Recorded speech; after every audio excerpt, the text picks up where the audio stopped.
Sera d'estate, Posillipo risplende, canta canzoni e profuma di erba di mare.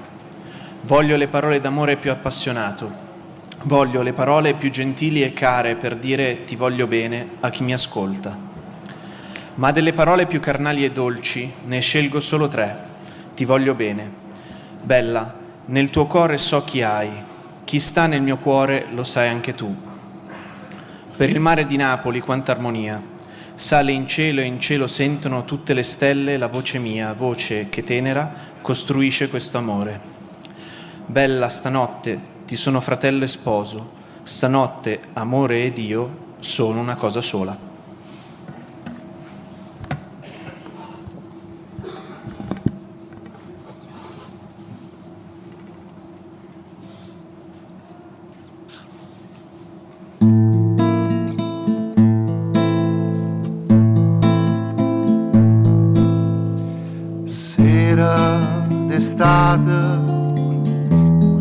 Che lucente cante canzoni attorno d'erba e mare, voglia e parole più d'amore ardente, voglia e parole più gentili e care, patita voglia bene a chi mi sente. A te parole più carnali e dolci, ne sceglie sulle 3, ti voglio bene. Bella in tuo cuore tuo, io sacci chi tiene, chi sta in tuo cuore mio sai solo tu. Oh mare Napoli, quanta armonia, sai in cielo sentono tutte stelle a voce mia, voce che tenera st'amore fa. Notte d'estate sono addormuto in casa e il cielo a mare nusce un'aria stisa, sta in braccio a me, lucente sostivasa, bella stanotte te soffrate sposa, stanotte amore e Dio son una cosa. Ante lo suona Napoli si scende, ride ne bocca casa so passate, tutte sospire, tutte innamorate, sospirano stanotte attorno a te. Oh mare e Napoli, quanta armonia, sai in cielo sentono tutte stelle a voce mia, voce che tenera st'amore fa.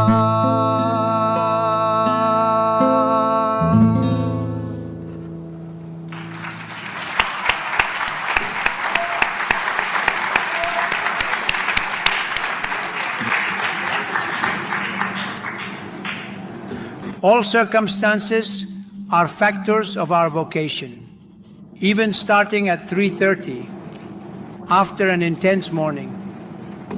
So let's hope this moment can help us understand more and more the significance of living life as a vocation. And what is vocation? To understand the significance of circumstances in walking towards destiny. Leaving the vocation, Usani says, means reaching for the destiny, for which life is made. Such a destiny is a mystery. It can't be described or imagined. It's set by the same mystery that gives us life. So we decide it ourselves. What is the destiny that the mystery which gives us life has set for us? Our fulfillment, our happiness. The mystery did not create us for any other purpose than to reach happiness. But living life as a vocation means reaching for destiny, for the mystery, through the circumstances that the Lord makes us go through. By responding to them, vocation is therefore about going towards destiny, by embracing all the circumstances that destiny puts us through. Giussani, as you can see, emphasizes that vocation doesn't exist despite the circumstances. It doesn't come to life despite them, but precisely through them. Every situation, every encounter, every challenge, that reality presents us is an opportunity to discover and live our destiny, our purpose in life. So, nothing is to be discarded. Everything is part of the journey. If we use everything that happens to walk towards God. So, let's look at the circumstances that none of us are spared today and try to understand how these circumstances are an essential part of our vocation, a privileged opportunity to walk towards destiny, that is, towards our fulfillment, our realization. First point, intolerance. Today, in the cultural climate we live in, there's a prevailing intolerance, a discomfort that affects each one of us in the society we live in. There are many signs that testify to this every day. Anxiety, irritation, exasperation, discomfort that weigh down life. Just think about it. When you wake up in the morning, from the very first moment, our mind is cluttered with so many things that weigh it down.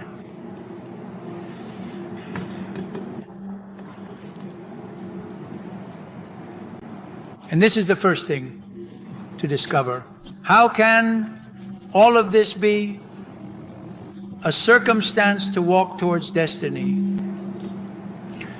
While I was preparing this talk, I came across an interview with Sandro Veronesi, winner of the Strega Prize, in which he describes our time as an angry time.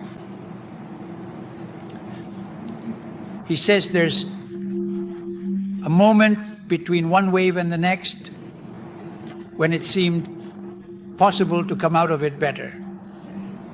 He's talking about COVID.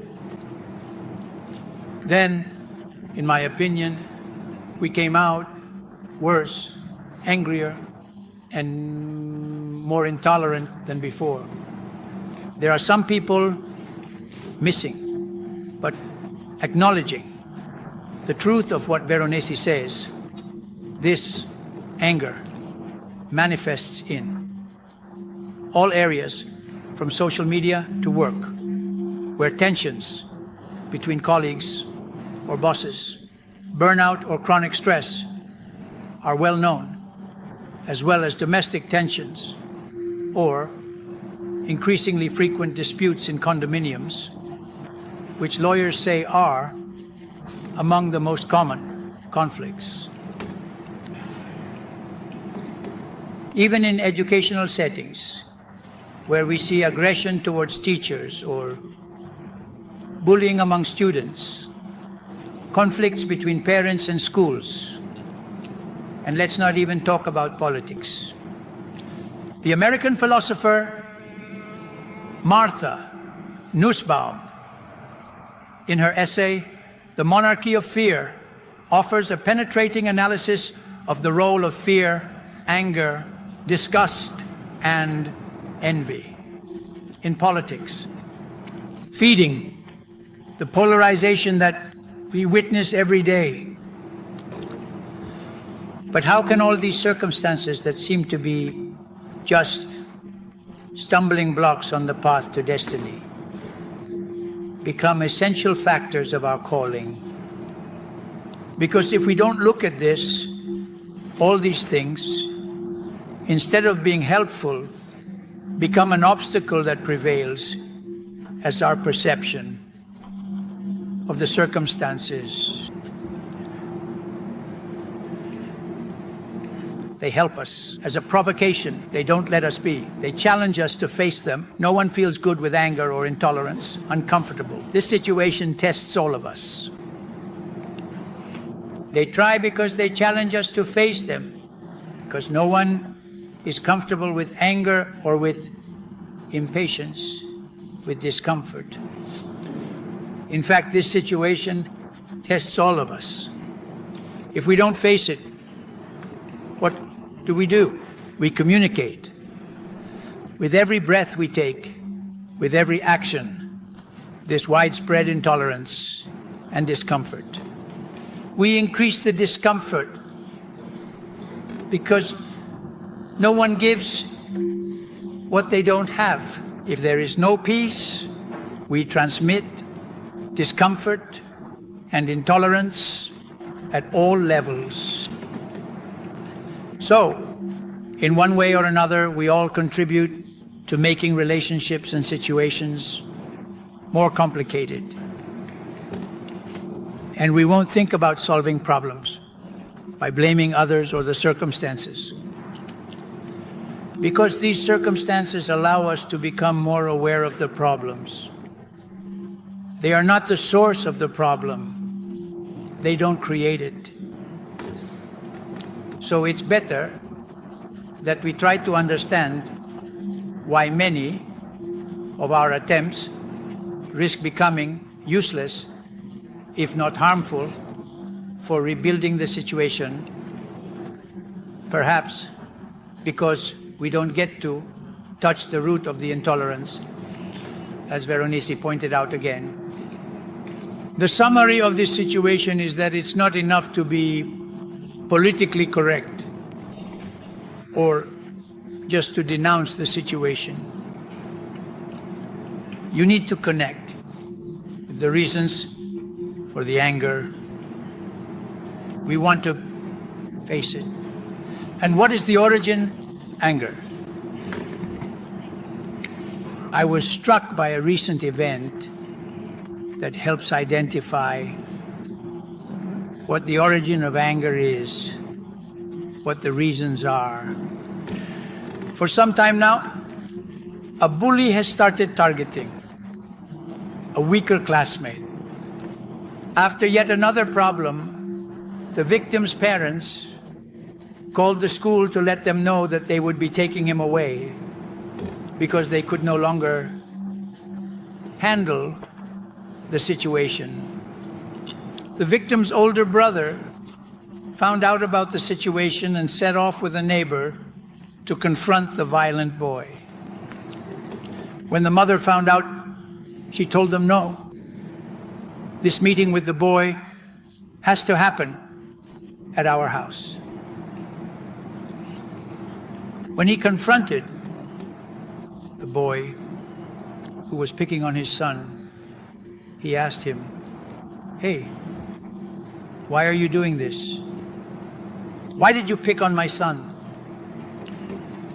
The boy started to speak. And the victim's mother, realizing the situation, asked him, "What emptiness do you have inside you?" The boy started to tell her the whole story and then said, "Anyway, I realize that no one has ever welcomed me into their home.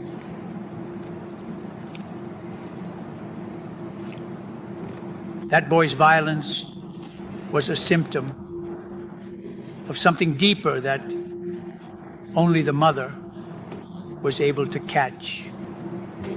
An emptiness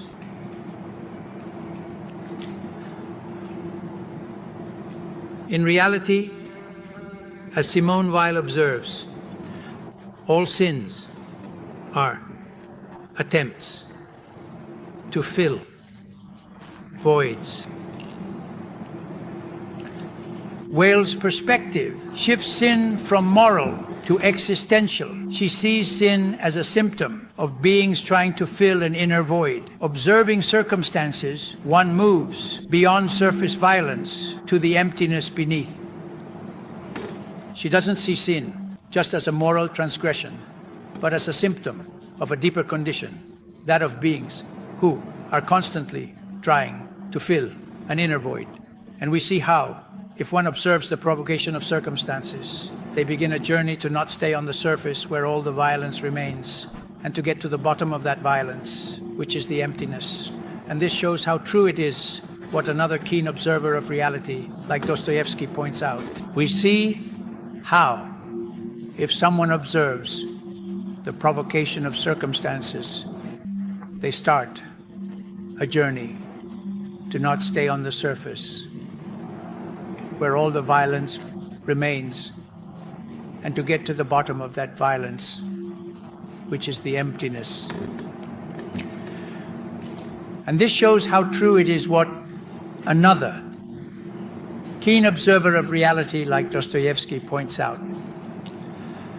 We have all become unaccustomed to life, and we all struggle with it, some more than others.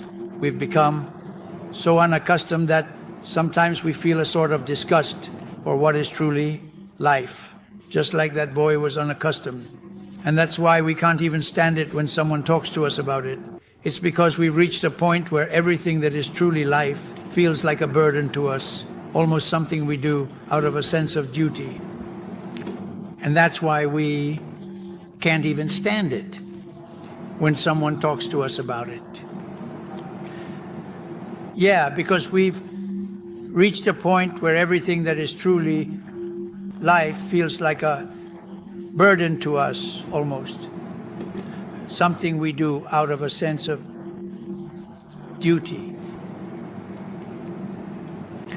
This reflection is particularly relevant today, perhaps more than in Dostoevsky's time, because the passage captures what we might define as an existential illness, the inability to live life fully and authentically. And that is why it is this being unaccustomed to life that makes it difficult to truly intercept the origin of the malaise.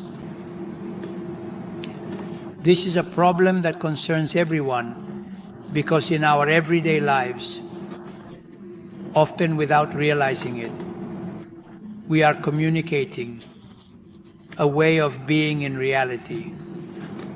When we talk at lunch, when we look at each other, when we respond to the news on TV, we are expressing who we are and the kind of life we lead. So we are either creating an environment, imagine the kids at the table, where the other person can feel embraced, understood, a space where they can express themselves, or faced with the banality of how we live. They don't say a word. Then we find ourselves confronted with everything we see in the news every day, as shown by the case of a girl who committed suicide in Rome years ago, who left a note. In life I had what I needed, and sometimes even more than I needed, but not the essential. Who in everyday life catches this depth in others, to be attentive to what then surprises us when it explodes in the news? That's why a keen observer in his profession as a psychiatrist, like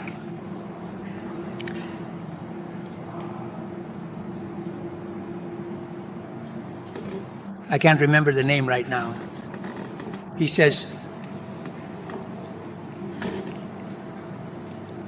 Cesare Cornaggia says, today we are certainly facing a change in family, work, society, and communication, and young people are experiencing a void that generates anxiety and anger. Probably as a manifestation of the anger of previous generations. In this situation, the mother is surprised by her own sharpness. What allowed the mother to identify the origin of that boy's violence? What kind of familiarity did she have with her own humanity to not just focus on the three consequences of violence and be able to understand the origin of the symptoms? If we don't try to understand the root, we risk only addressing the symptoms without being able to dismantle the origin of where everything else comes from. That's why, if we don't want to worsen this situation for ourselves and for all the kids we interact with, how can we try to understand what tools we have within us to catch it and not get confused? We see this by studying the religious center we have within us, the criterion by which we feel and judge everything, which is our humanity.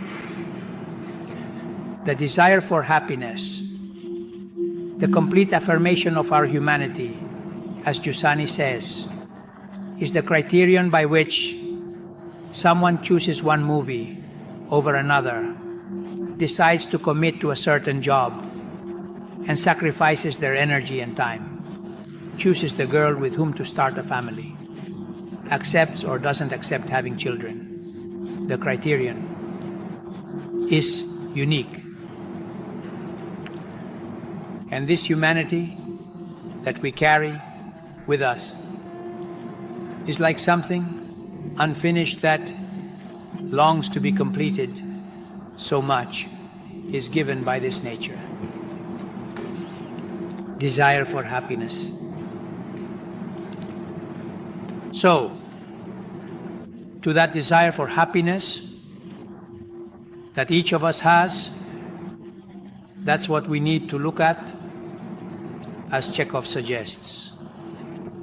If we really want to understand a person.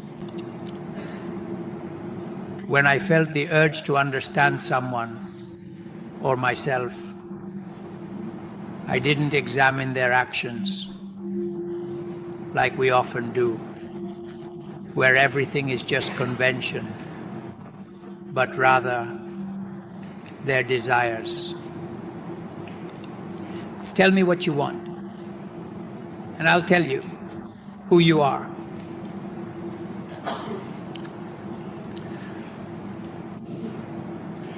So, what do we have that's more interesting right now?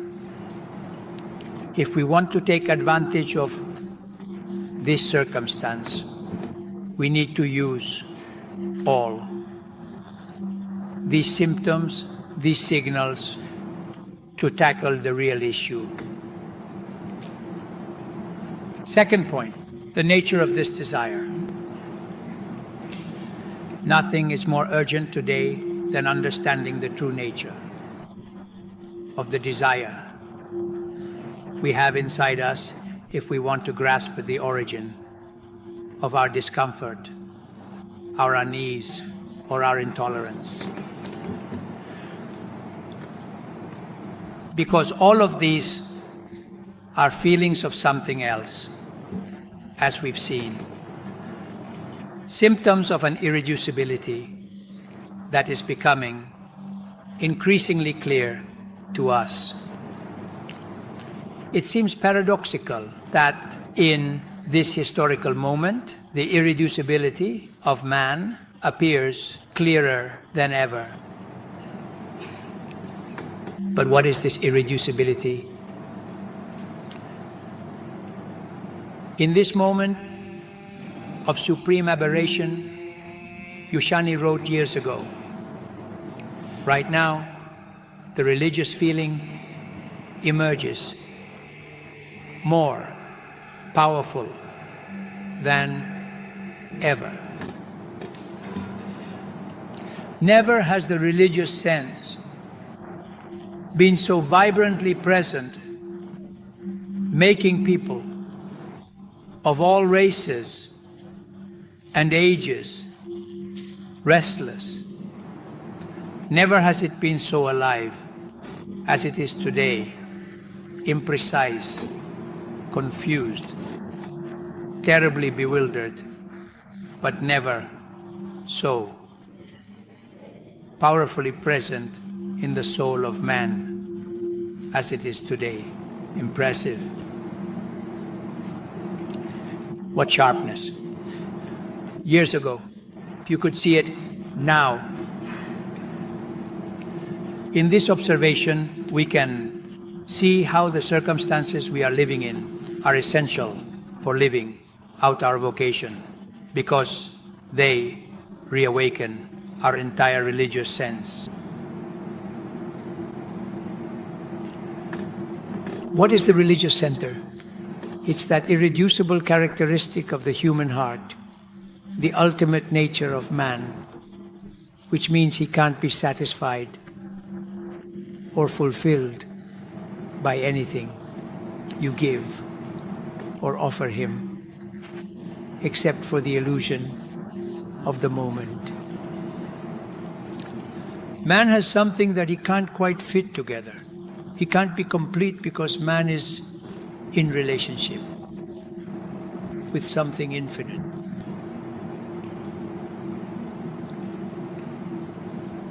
Let's call it whatever we want. The history of religion has called it God, but man is, by his nature, in relationship with something immeasurable compared to himself.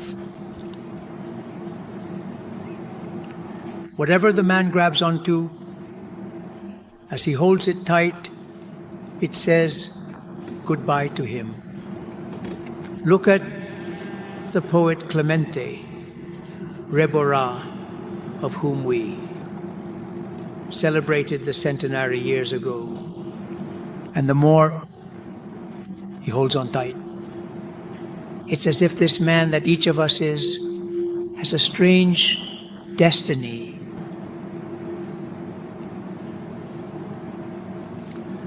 For this religious sense that awakens just as man is about to be uprooted from power, in this moment, feeling his heart being stirred, he doesn't know where to turn. He can't read this restlessness. He can't point out the content of his purpose and the goal he's being pushed towards and what all this is for. And that's why all the discomfort, all the unease we feel is because we don't really understand what the deep center, the deep origin of this situation is. What stands out the most today in the context we live in is precisely the difficulty of reading this restlessness. And that's why all the discomfort, all the unease we feel is because we don't really understand what the deep center, the deep origin of this situation is.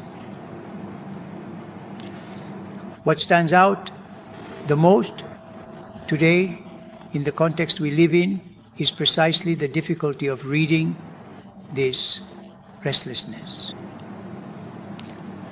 It hasn't always been this way.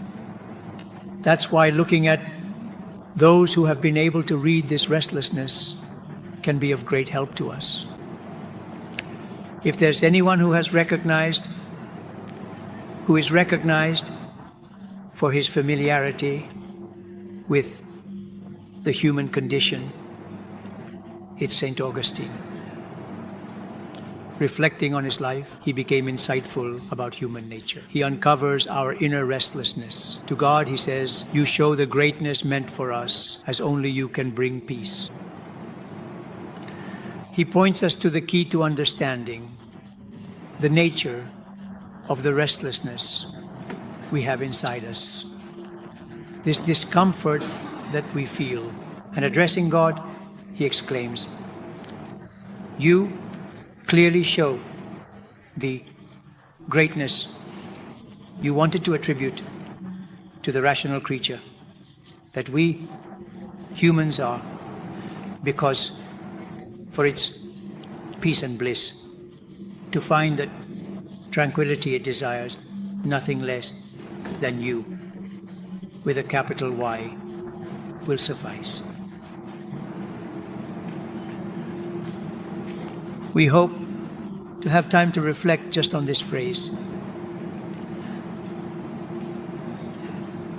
The nature of this restlessness is solely for our greatness. It's not tied to a particular situation. This situation makes it even more evident and can be the great resource we have to face ourselves. You clearly show the greatness, my God. Our nature, this restlessness, isn't because we're sick, depressed, or have a pathology, but this is our greatness. When we give her less than him, it is too little to solve the restlessness.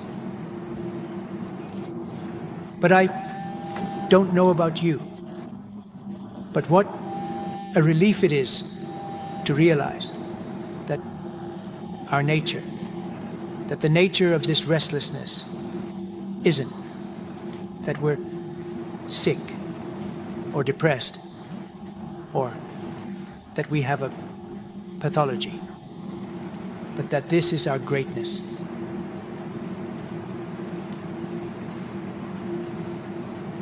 And so, we're not made wrong. That's why our hearts are restless, intolerant. It's simply because we're made for something immeasurable compared to what we can have or give ourselves. It's true that if it weren't for him, for whom he made us, life would truly be unbearable. And that's why, for most people who don't understand the nature of their own being, life is unbearable. That's why they keep expressing their discomfort. But do we realize how this situation can become a great opportunity to understand what this problem we have on our hands is? That the circumstances we live in can be essential for discovering our vocation, which aren't a burden, but rather the essential occasion to understand them. Because many, in the past, when the situation was less pressing, repeated phrases like this one from St. Augustine, "Our hearts are restless until they rest in you, like a phrase painted on a wall, which was beautiful, but not enough to understand it because it didn't come from the depths of our being, like it does now, as we feel the urgency to be with ourselves or to be with our children or our students. Right now, we can't avoid it, and that's why the circumstances we live in are an essential factor. Now, if we want to take advantage of this, we can only understand this restlessness if we dig deep into why we have it. If you ask Teilhard de Chardin, he would say, because you are the origin. You with a capital Y. You are the origin and the impulse of the impulse. And at the end of this attraction, it's you who are constantly redirecting this, because we settle for less than you, because otherwise it would be too little. In the life that is born in me, in this matter that supports me, I find something even more beautiful than your gifts. What could be more beautiful than the gifts that God gives us? I find myself, you who make me a partaker of your being and shape me. So, the desire for fullness has its origin in the one who is giving it to me right now, because otherwise it would fade away and life would be a deadly boredom. What is the question? That man appears, as Saint Bernard says, as a being who longs to be something that can only be realized through giving, through a gift from the one to whom his desire aspires.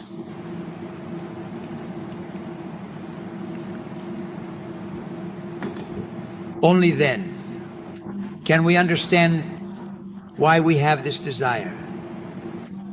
What is its purpose in life?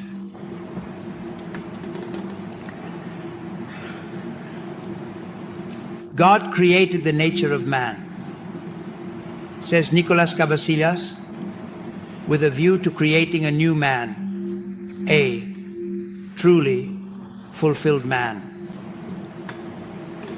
Mind and desire have been shaped in relation to Him.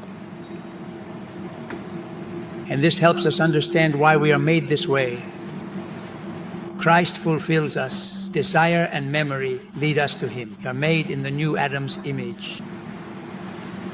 To run towards Him, we have received desire and memory to carry Him with us. Because while we were being shaped, He was the archetype. In fact, it's not the old Adam that we were created in the image of, but the new one is the model for the old. He had Christ in mind, the fulfilled man that He wanted to give to us. In fact, it's not the old Adam that we were created in the image of, but the new one is the model for the old. He had Christ in mind, the fulfilled man that He wanted to give to us. But if man is made for this fulfillment, how can we reach it?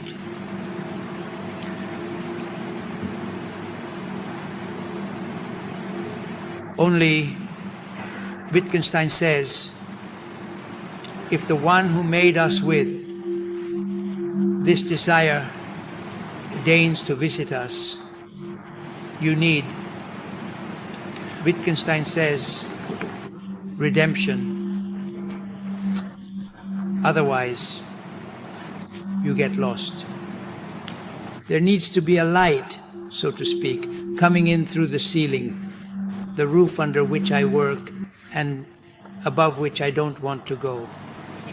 This striving for the absolute, which makes any earthly happiness seem too petty, seems amazing to me, says Wittgenstein, sublime. But I, poor me, fix my gaze on earthly things. 2 dots. Unless God visits me.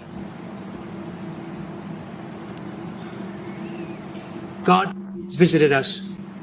3rd point, oh, and I'm done. Christmas is the announcement that He has visited us to help us recognize Him. And how do we recognize the visit of God?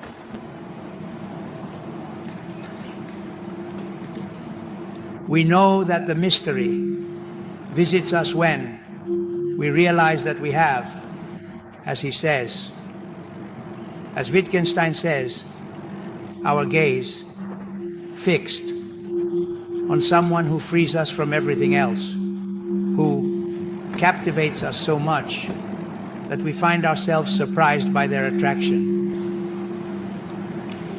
In a similar way, it's easy to understand that the experience of falling in love knows that you have met the beloved by the pressure they have on you.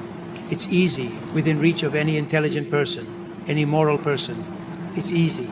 It's the captivating presence of the beloved that awakens all the emotional energy to recognize them. It's easy, within reach of any intelligent person, any moral person. It's easy. It's the captivating presence of the beloved that awakens all the emotional energy to recognize them.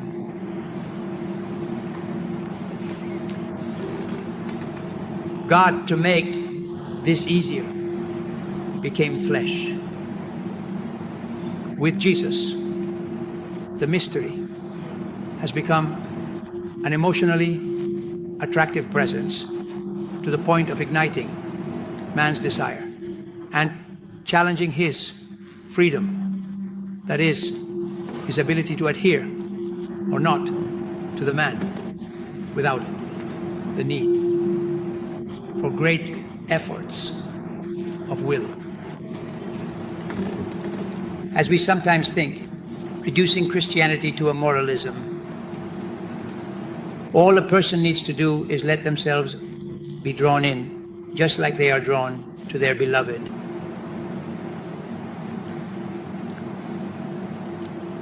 And it's only when the mystery visits us and reveals in its face that man can find clarity in this confusion we live in, and the emotional energy needed to adhere.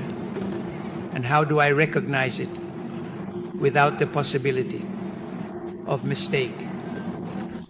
Just like I recognize the beloved, I discover the present mystery in an unexpected encounter, just a surprise.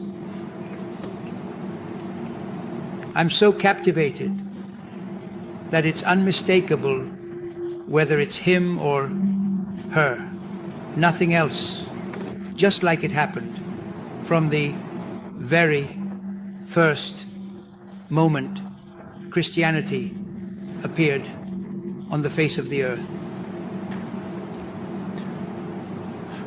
When the first two met Jesus, John and Andrew were hooked from the very first moment. Easy.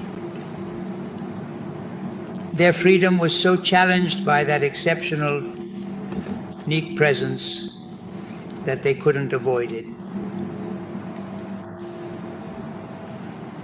Following her so as not to lose her is nothing but an effort. It's like one doesn't want to lose the person he loves, if not the second one. That's why in this relationship the otherwise confused desire of man becomes clear.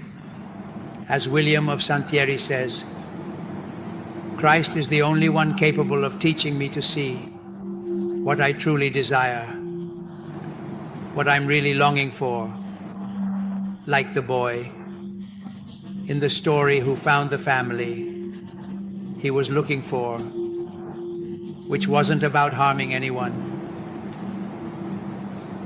It was simply uncovered because it was made, because it is only discovered in this great confusion when it happens. It's super easy. This is what a Roman rector, Vittorino, said. When he met Christ, I discovered myself as a man. So, the encounter with this exceptional presence allows us to understand who we are and how we are made.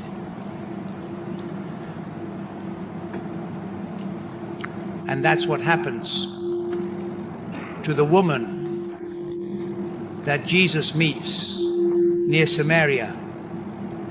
He came to a city of Samaria called Sychar, near the land that Jacob had given to Joseph.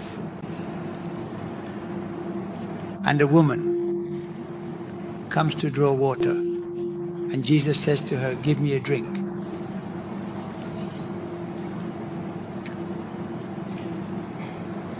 Then the Samaritan woman says to him, "How is it that you, a Jew, ask for a drink from me, a Samaritan woman?"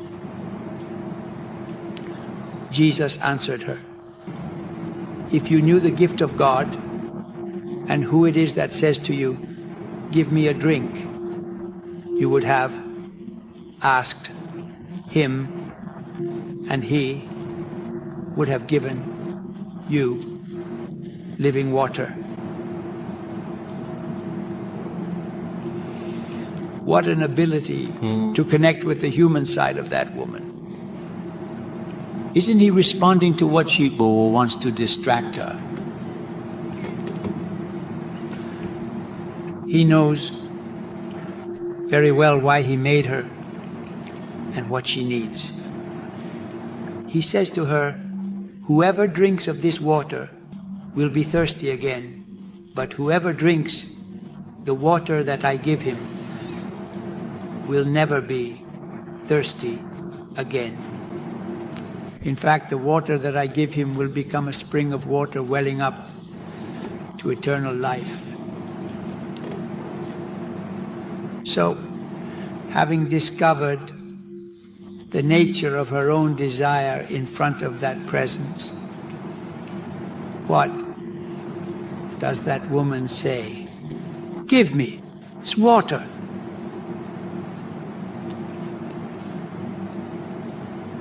This helps the woman realize that she is in front of someone unique. "Sir, I see that you are a prophet." But then, as if she senses something more, she says, "I know that the Messiah is coming, who is called Christ. When he comes, he will announce everything." Jesus says to her, "I am the one speaking to you."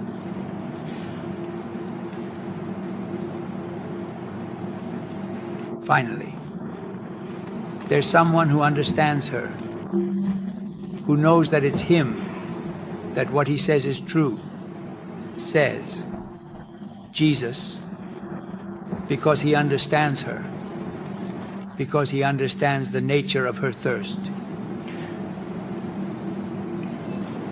It's not that Jesus doesn't see the mistakes she's made with the 5 husbands and the one who isn't hers, but he doesn't let those mistakes confuse him. It's not that he doesn't see them, but these are secondary. Just like a mother doesn't get confused by her child. He understood that the woman's problem, as the mother had intercepted in the boy, the problem was thirst, emptiness. But it's not a thirst for water, for fulfillment and completion. And we can look at our time with all this restlessness to discover who has truly revealed the origin of this restlessness. Because in the end, the whole issue is finding someone who can really explain to us who we are. We see this happening because only the attraction he saw in the face of Christ can explain who responds to that thirst of hers. And this is the method that continues throughout history. I'll finish with an episode that someone told me, showing how this doesn't just happen as a past event, but as you can see in this young man who finds a mother. This young man wrote to me, I had a problem with relationships because they always seemed particularly heavy to me. It's not that I didn't have anyone to hang out with. On the contrary, I was always surrounded by different groups, friends from the neighborhood, from school, basketball teammates, scouts. I even had fun with them. But I felt a lack of something unknown in our relationship, a lack that over time made me bored with all the company. I wanted to understand how to fill this anxiety, this emptiness. So I asked my mom, how do I make real friends? True friends are those with whom you share a journey, but for now, just think about being those who make you happy. But that was exactly the problem. Not even the mother. I understand. I could have fun with anyone I wanted. But that wasn't what I was missing. So time went by, always with that deep thought inside, always with that strong desire for true friends, even though I didn't even know what that really meant. It was 2020, in the middle of lockdown, and my brother was video calling a group of friends who, when they got together, talked about desire and things I didn't understand at the time. At one point, I was even invited to join, but I didn't care about what they were saying at all.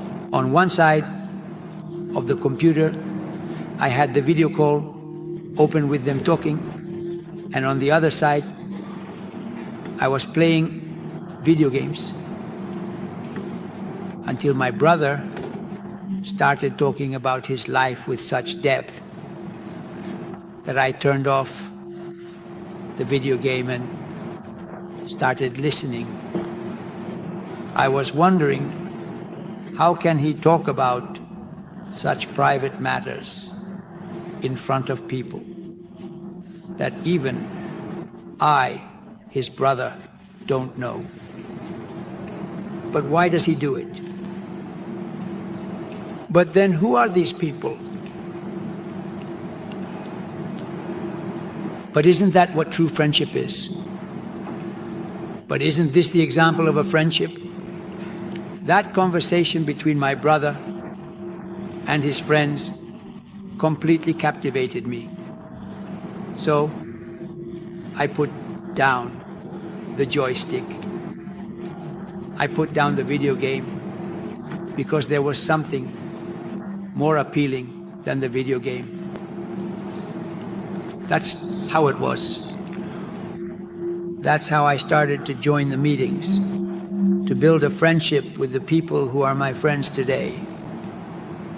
So, just like today, in this situation of restlessness and confusion that we find ourselves in, we can communicate to the kids, to friends, adults or not, what everyone is really searching for. That's why our time is a precious time to understand the true nature of Christianity. Only those who are fully aware of the irreducibility of their desire can understand the magnitude of the challenge posed by the one who entered the world saying, "I have come, that they may have life and have it abundantly," because only a full life can respond to that call, and only true friendship can fill the call of relationships, and only a complete fullness can challenge the mediocrity and banality of living. He has grasped the human drama and offers a response so that everyone can reflect on it and understand it. Only those who experience it will understand. Those who take risks will understand. A myth isn't enough. A fairy tale isn't enough. We need a tangible presence that can attract us and fulfill us completely. Without an event capable of filling life, there won't be an adequate response to the emptiness or the root of the anger, discomfort, and fear that we see spreading today. Who knows if this situation can become a precious opportunity to regain the true meaning of Christmas. Happy birthday to everyone.